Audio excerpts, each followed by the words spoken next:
हमारे क्या हाल है? हमारे हाल तो ये है, किसी की चीज अगर मांग के लेके आए ना, मांग करके तेरी चीज ये तो उसे वक्त पर पहुंचाया ही नहीं। एक दिन के लिए लाए थे, 10 दिन से हमारे घर ही पड़ी।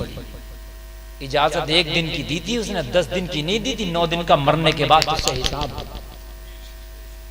आप मोटरसाइकिल मांग के लाए, यार जरा मोटरसाइकिल दे दे, बरेली तक जा रहा हूं, बरेली से आगे नहीं जा सकते ना, इसलिए कि इजाजत बरेली तक की थी। और फिर लाके घर में खड़ी कर ली, और बरेली तो गया ही गया, फिर न्यूडिया भी चला गया उसी से। बात हंसने की नहीं, बात समझने की है। फिर न्यूडिया भी उसी से चला गया। हाँ, अब मुझे ये तो बता मेरे भाई कि जो न्यूडिया गया किससे पूछा गया? उसकी इजाजत तो यही तक थी, इससे आगे इजाजत नहीं थी। तूने जो ये काम किया ना, मरने के बाद मैदान महशर में तुझे इसका जवाब देना होगा। अल्लाह की कसम गरम जमीन पर खड़ा होगा, तांबे की तरह तपी होगी। अल्लाह की कसम तेरे भेजे हांडी की तरह खोल रहे होंगे, सूरज तेरे सर पे सवार होगा। ऐसे में अल्लाह पूछेगा, जितनी इजाजत तू उससे बढ़ के किसकी इजाजत से किया? बोलो जवाब क्या होगा? जलसे में आने वालों, तुम्हें जितनी इजाजत मिले उतना ही करो, चाहिए आगे बढ़ोगे। सुने सुने सो नौजवानों, ओ नौजवानों बैठ जाओ बैठ जाओ बैठो। अरे मेरे नौजवानों, ये उठने की तकरीर नहीं, तुम्ही को तो सुना रहा हूं यार। ये दिल के दर्द है। खंजर चले किसी पे तड़पते हैं हम अमीर, सारे जहां का दर्द हमारे जिगर में है। नौजवानों तुम कहां चले गए? नौजवानों तुम तबाह हो गए, बर्बाद हो गए, तुम किधर चले गए? नौजवानों तुम्हारे लिए है, जरा सुनो जरा सुनो। मालूम है जन्नत में आपको बता दूं, जब यजीद के दरबार में करबला का लुटा हुआ काफिला पहुंचा था। कहां? यजीद के दरबार में करबला का लुटा हुआ काफिला। इसमें कौन था? हुसैन का बेटे ज़ैनुल आबिदीन, अली की बेटी हजरत ज़ैनब, हुसैन की बेटी हजरत सकीना, हुसैन की बीवी हजरत शहरबानो। ये लुटा हुआ काफिला था।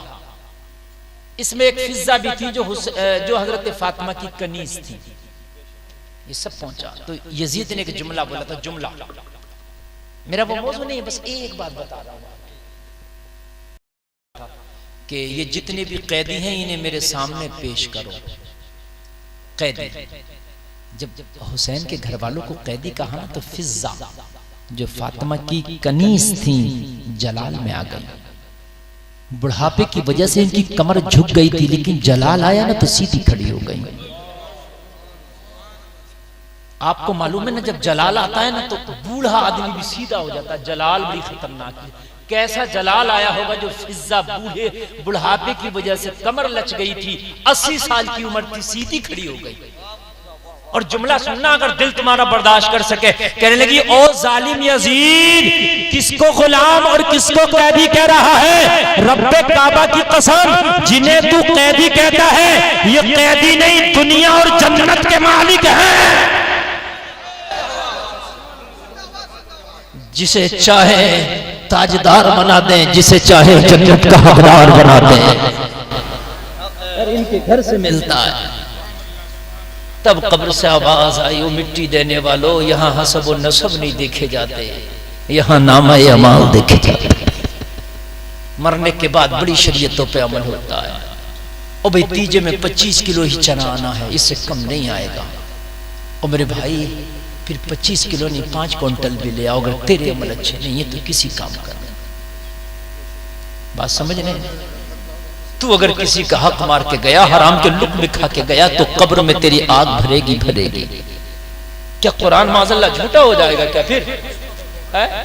अगर खाली 25 किलो चने लाके तेरी बख्शिश हो जाए तो कुरान कह रहा है, याकुलूना फी बुतूनिहिम इल्ला नारा। जो गरीबों का, मिस्कीनों का, यतीमों का हक खाते हैं, वो अपने पेट में जहन्नम की आग भरते हैं। तो माज़अल्लाह ये कुरान की आयत कहां जाएगी? बता मुझे। जो कुरान कह रहा है, यौम युहमा अलैहा फी नारी जहन्नम फतकुवा बिहा जिबाहुहुम व जुनूबुहुम व ज़ुहूरुहुम हाज़ा मा कनज़्तुम ली अनफुसिकुम फज़ूक़ू मा कुंतुम तकनिज़ून। कुरान कह रहा है, जो लोग माल की ज़कात नहीं निकालते, उस माल को अल्लाह मैदान महशर में जहन्नम की आग में पिघलाएगा, और पिघलाने के बाद पेशानियों को दागेगा, चेहरों को दागेगा, पीठों को दागेगा, और दाग के कहेगा, ये वो माल है जिसे तुमने जमा करके रखा था। फज़ूक़ू मा कुंतुम तकनिज़ून। चीजों, तो आज इसका जायका चखो। कहां डालोगे कुरान की इन आयतों को? ठीक है, इसाले सवाब करना हमारा ईमान है, हम मानते हैं इसाले सवाब से फायदा होता है, लेकिन ऐसा नहीं है कि तू हराम के लुक़्मे खा के जाए तो फिर कोई तेरी बख्शिश करा दे। पूरी दुनिया के मौलवियों को कब्र पे बिठा देना, अगर किसी का हक मार के गया, पूरी दुनिया के मौलवी तुझे नहीं बख्शा सकते, गारंटी से कह रहा हूं मैं भी मौलवी हूं। अल्लाह भी नहीं बख्शेगा जब तक कि तू उसका जिसका हक मारा उसका हक वापस ना कर देगा। ये हुकूकुल इबाद है। क्या है ये हुकूकुल इबाद है? बड़ा खतरनाक मामला है? तुमने मजाक समझ लिया, तुमने बिल्कुल ये इसको अचंबा समझ लिया कि गौसे आजम की 11वीं का पतीला पका दो, पूरे साल तक कुछ भी करते हो काम चल जाएगा। एक बार कलिया शरीफ की हाजिरी लगा दो, पूरे साल तक कुछ भी करते रहो काम चल जाएगा। नहीं, अगर तू साबिर का चाहने वाला है तो हराम तेरी जिंदगी में नहीं आना चाहिए। अगर तू अब्दुल कादिर का चाहने वाला है, हराम तेरी जिंदगी में नहीं आना चाहिए। ये हाजी तस्लीम साहब मुझसे मोहब्बत करते, तवज्जो करना, करते भी अल्हम्दुलिल्लाह ये, मगर एक मैं मिसाल दे रहा हूं। और ये शराब पिए कल को जाकर माज़अल्लाह भट्टी पे, और मुझे पता चले मेरा दोस्त शराब पी रहा, मैंने एक बार मना करूंगा और भाई मेरी भी बदनामी होती है इसमें, हैं हाजी साहब आप शराब पी रहे और ये फिर नहीं माने, मैं दोस्ती तोड़ दूंगा। मैं गलत तो नहीं कह रहा हूं ना?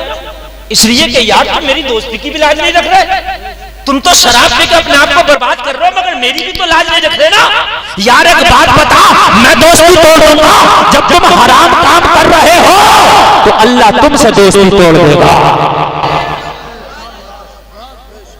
ये जो वली हैं अल्लाह के दोस्त भी तो हैं, नेक लोग अल्लाह के दोस्त भी तो हैं।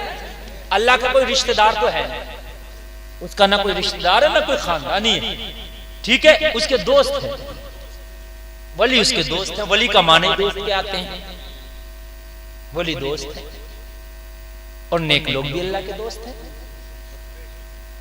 अल्लाह दोस्ती तोड़ देता उनसे। यार जब एक दुनिया वाले आदमी की आप बात ना माने, वो दोस्ती रखेगा? मुझे बताइए, नहीं रखेगा। मेरी बात गलत तो नहीं है ना? मेरे खानदान में शादी हुई, नौजवान लड़के, वही आम लड़के जैसे है, उनके दोस्तों ने कहा डांस पार्टी कर लो, रंडी नचाओ और ये करो वो करो। बोले यार कर तो लेते, मगर हमारे चच्चा जो है ना यार वो मौलाना है, उनकी वजह से नहीं करेंगे, ये चच्चा नाराज हो जाएंगे, है ना? नहीं किया उन्होंने। तो यार जब एक इंसान की तुम दोस्ती को बरकरार, रिश्ते को बरकरार रखने के लिए उसकी मानते हो, तो रब से दोस्ती को बरकरार रखने के लिए उसकी मानो, है कि नहीं? उसकी मानो।